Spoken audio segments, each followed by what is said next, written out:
ತುಂಗಭದ್ರಾ ಜಲಾಶಯದ ನೀರು ಕಾರ್ಖಾನೆಗಳ ಪಾಲಾಗ್ತಾ ಇದೆ. ದೊಡ್ಡ ದೊಡ್ಡ ಮೋಟಾರ್ ಅಳವಡಿಸಿ ಅಕ್ರಮವಾಗಿ ನೀರನ್ನ ಕಾರ್ಖಾನೆಗಳು ಬಳಕೆ ಮಾಡಿಕೊಳ್ಳುತ್ತಾ ಇವೆ.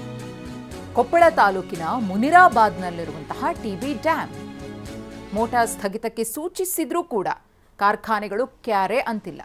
4 ಜಿಲ್ಲೆಗಳಿಗೆ ತುಂಗಭದ್ರಾ ಡ್ಯಾಂ ಜೀವನಾಡಿಯಾಗಿದೆ. ಈ ಡ್ಯಾಮ್ ಅನ್ನು ನಂಬಿಕೊಂಡು 4 ಜಿಲ್ಲೆಗಳ ಜನರಿದ್ದಾರೆ.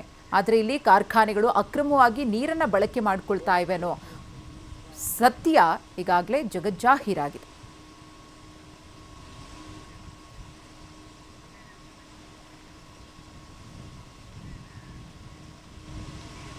ನಮ್ಮ ಪ್ರತಿನಿಧಿ ಒಂದು ಪ್ರತ್ಯಕ್ಷ ವರದಿ ನೀಡಿದ್ದಾರೆ, ನೋಡೋಣ.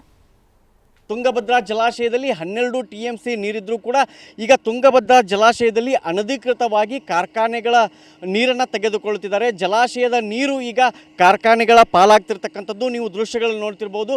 ಈ ಜಲಾಶಯದಲ್ಲಿ ಮೋಟ್ರ್ಗಳನ್ನು ಹಾಕಿ ಈ ಒಂದು ಜಲಾಶಯದಿಂದ ನೀರನ್ನು ಕಾರ್ಖಾನೆಗಳು ತೆಗೆದುಕೊಳ್ತಿರ್ತಕ್ಕಂತಹ ದೃಶ್ಯ ನೀವು ನೋಡ್ತಿರ್ಬೋದು. ಈಗಾಗಲೇ ಜಲಾಶಯದಲ್ಲಿ ದೊಡ್ಡ ದೊಡ್ಡ ಪೈಪ್ಗಳನ್ನು ಹಾಕಿದ್ದಾರೆ. ಜೊತೆಗೆ ನನ್ನ ಎಡಭಾಗದಲ್ಲಿ ನೀವು ನೋಡ್ತಿರ್ಬೋದು, ಇಲ್ಲಿ ಮೋಟ್ರ್ಗಳನ್ನು ಕೂಡ ಅಳವಡಿಕೆ ಮಾಡಿರ್ತಕ್ಕಂಥದ್ದು. ಈಗಾಗಲೇ ಕೇವಲ 12 TMC ಮಾತ್ರ ಜಲಾಶಯದಲ್ಲಿ ನೀರು ಸಂಗ್ರಹವಾಗಿರ್ತಕ್ಕಂಥದ್ದು. 4 ಜಿಲ್ಲೆಯ ಜೀವನಾಡಿಯಾಗಿರ್ತಕ್ಕಂತಹ ತುಂಗಭದ್ರಾ ಜಲಾಶಯದಲ್ಲಿ 12 TMC ನೀರಿದ್ರೂ ಕೂಡ ಅದರಲ್ಲಿ ಜಲಾಶಯಗಳಿಗೆ 2 TMC ನೀರನ್ನು ಇಡಬೇಕು. ಜೊತೆಗೆ ಕುಡಿಯೋ ನೀರಿಗೂ ನೀರು ಅವಶ್ಯಕವಾಗಿರ್ತಕ್ಕಂಥದ್ದು. ನೀವು ದೃಶ್ಯಗಳಲ್ಲಿ ನೋಡ್ತಿರ್ಬೋದು, ಇಲ್ಲಿ ಸಾಕಷ್ಟು ಪೈಪ್ಲೈನ್ಗಳನ್ನು ಮಾಡಿ ಪೈಪ್ ಮೂಲಕ ಈಗ ಕಾರ್ಖಾನೆಗಳು ನೀರನ್ನು ತೆಗೆದುಕೊಳ್ತಿದ್ದಾರೆ. ಈಗಾಗಲೇ ತುಂಗಭದ್ರಾ ಒಂದು ಮುನಿರಾಬಾದ್ನ ತುಂಗಭದ್ರಾ ಜಲಾಶಯ ಏನಿದೆ, ಇಲ್ಲಿ ಅಪಾರ ಪ್ರಮಾಣದ ನೀರು ಈಗ ಕಾರ್ಖಾನೆಗಳ ಪಾಲಾಗಿರ್ತಕ್ಕಂಥದ್ದು. ಇಲ್ಲಿ ಸ್ಥಳೀಯರಿದ್ದಾರೆ, ನಾನು ಅವ್ರನ್ನ ಮಾತಾಡಿಸ್ತೀನಿ. ಯಾಕಂದರೆ ಈಗ ಬಿಸಿಲು ಸಾಕಷ್ಟು ಇರ್ತಕ್ಕಂಥದ್ದು, ನೀರಿನ ಸಮಸ್ಯೆ ಇರ್ತಕ್ಕಂಥದ್ದು. ಈಗ ತುಂಗಭದ್ರಾ ಜಲಾಶಯದಲ್ಲಿ 12 TMC ನೀರು ಇರ್ತಕ್ಕಂಥದ್ದು, ಬಿಸಿಲು ಕೂಡ ಜಾಸ್ತಿ ಆಗ್ತಕ್ಕಂಥದ್ದು. ಈಗ ಇಲ್ಲಿ ನೋಡಿದರೆ ಮೋಟ್ರ್ಗಳು ಎಲ್ಲವೂ ಆನ್ ಇದೆ, ಕಾರ್ಖಾನೆಗಳಿಗೆ ನೀರು ಹೋಗ್ತಿದೆ. ಏನು ಹೇಳ್ತೀರಿ?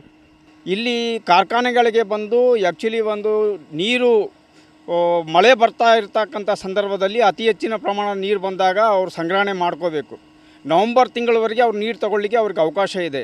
ಅದಕ್ಕೂ ಮೇಲೆ ಅತಿ ಹೆಚ್ಚಾಗಿ ಇದು ಮಾಡಿದರೆ ಫೆಬ್ರವರಿವರೆಗೆ ಅವರಿಗೆ ನೀರು ಕೊಡಲಿಕ್ಕೆ ಸರ್ಕಾರ ಆದೇಶವನ್ನು ನೀಡಿದೆ. ಆ ಸರ್ಕಾರ ಆದೇಶ ಕೊಟ್ಟಿದ್ದರೂ ಕೂಡ ಫೆಬ್ರವರಿವರೆಗೆ ಅವ್ರಿಗೆ ನೀರು ತಗೊಳ್ಳಿಕ್ಕೆ ಆದೇಶ ಕೊಟ್ಟಿದ್ದರೂ ಕೂಡ ಫೆಬ್ರವರಿ ನಂತರ ಕೂಡ ಅವರು ನೀರನ್ನು ರೆಗ್ಯುಲರ್ ಆಗಿ ಇರ್ರೆಗ್ಯುಲರ್ ಆಗಿ ಯಾವುದೇ ಒಂದು ಅನಧಿಕೃತವಾಗಿ ನೀರನ್ನು ಅವರು ತಗೊಳ್ತಾ ಇದ್ದಾರೆ. ಇದನ್ನು ಜಲಸಂಪನ್ಮೂಲ ಅಂದರೆ ನೀರಾವರಿ ನಿಗಮದ ಅಧಿಕಾರಿಗಳು ಇದನ್ನೆಲ್ಲ ಗಮನಿಸಬೇಕು. ಅವರು ಇಲ್ಲೇ ಒಂದು ಸಬ್ ಡಿವಿಷನ್ ಕೂಡ ಇದೆ, ಆ ಸಬ್ ಡಿವಿಷನ್ದವರು ಇದನ್ನೆಲ್ಲ ಗಮನಿಸಬೇಕು. ಕುಡಿಯೋ ನೀರಿಗೆ ಸಾಕಷ್ಟು ಸಮಸ್ಯೆ ಇರತಕ್ಕಂಥದ್ದು. ಕೂಡಲೇ ಅಧಿಕಾರಿಗಳು ಈ ಕಾರ್ಖಾನೆಗಳಿಗೆ ನೀರು ಹೋಗೋದನ್ನು ಸ್ಟಾಪ್ ಮಾಡಬೇಕು. ಈ ಒಂದು ಕಾರ್ಖಾನೆಗಳು ಫೆಬ್ರವರಿಗೆ ಮಾತ್ರ ನೀರು ತಗೋಬೇಕು. ಈಗ ನಾವು ಏಪ್ರಿಲ್ನಲ್ಲಿದ್ದರೂ ಕೂಡ ನೀರಾವರಿ ಇಲಾಖೆ ಅಧಿಕಾರಿಗಳು ಶಾಮೀಲಾಗಿ ಕಾರ್ಖಾನೆಗಳಿಗೆ ನೀರು ಕೊಡ್ತಿದ್ದಾರೆ. ಜಲಸಂಪನ್ಮೂಲ ಸಚಿವರು ಕೂಡಲೇ ಎಚ್ಚೆತ್ತುಕೊಂಡು ಕಾರ್ಖಾನೆಗಳಿಗೆ ನೀರು ಬಂದ್ ಮಾಡಬೇಕು ಅನ್ನೋದು ಇಲ್ಲಿರ್ತಕ್ಕಂಥ ಸ್ಥಳೀಯರ ಆಗ್ರಹ. ಕ್ಯಾಮ್ರಾ ಪರ್ಸನ್ ಮಾರುತಿ ಜೊತೆ ಶಿವಕುಮಾರ್, TV9 ಕೊಪ್ಪಳ. ಇನ್ನು ಈ ಬಗ್ಗೆ DC ಸುರೇಶ್ ಹಿಟ್ನಾಳ್ ಅವರು ಕೂಡ ಮಾತನಾಡಿದ್ದಾರೆ, ಮಾಹಿತಿ ನೀಡಿದ್ದಾರೆ. ಏನು ಹೇಳಿದ್ದಾರೆ ನೋಡೋಣ.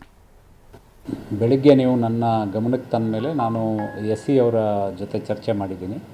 ಕುಡಿಯೋ ನೀರಿಗೆ ಏನು ಅಲೋಕೇಟ್ ಆಗಿದೆ ಅದನ್ನು ಯಾರೂ ಕೂಡ ಬಳಸ್ತಾ ಇಲ್ಲ. ಬಟ್ ಆದಾಗ್ಯೂ ಕೂಡ ಇಂಡಸ್ಟ್ರೀಸ್ಗೂ ಕೂಡ ಈಗ ಸ್ಟಾಪ್ ಮಾಡಿಬಿಡಿ ಅಂತ ನಾನು ಅವ್ರಿಗೆ ಹೇಳಿದ್ದೀನಿ. ಅವ್ರಿಗೆ ಅಲೋಕೇಶನ್ ಇದೆ. ಅಲೋಕೇಶನ್ ಇದ್ದರೂ ಕೂಡ ಈ ಬಾರಿ ಸ್ವಲ್ಪ ಬಿಸಿಲಿನ ಪ್ರಖರತೆ ಜಾಸ್ತಿ ಇದೆ ಮತ್ತು ಮಳೆಗಾಲ ಮಾನ್ಸೂನಲ್ಲೂ ಕೂಡ ಸ್ವಲ್ಪ ಹೆಚ್ಚು ಕಡಿಮೆ ಆಗೋ ಸಾಧ್ಯತೆ ಇರೋದರಿಂದ ಜೂನ್ ಮಾಹೆ ಅಂತ್ಯದವರೆಗೆ ಮತ್ತು ಬಹುತೇಕ ಜುಲೈ ಅಂತ್ಯದವರೆಗೂ ನಮಗೇನು ಬೇಡಿಕೆ ಬೇಕಾಗ್ತದೆ ಅದನ್ನು ಗಮನದಲ್ಲಿಟ್ಕೊಂಡು ಮ್ಯಾನೇಜ್ ಮಾಡೋಕ್ಕೆ ಹೇಳಿದ್ದೀನಿ. ಅವ್ರು ಮಾಡ್ತಾರೆ. ಬೆಳಿಗ್ಗೆ ನೀವು ನನ್ನ ಗಮನಕ್ಕೆ ತಂದ ಮೇಲೆ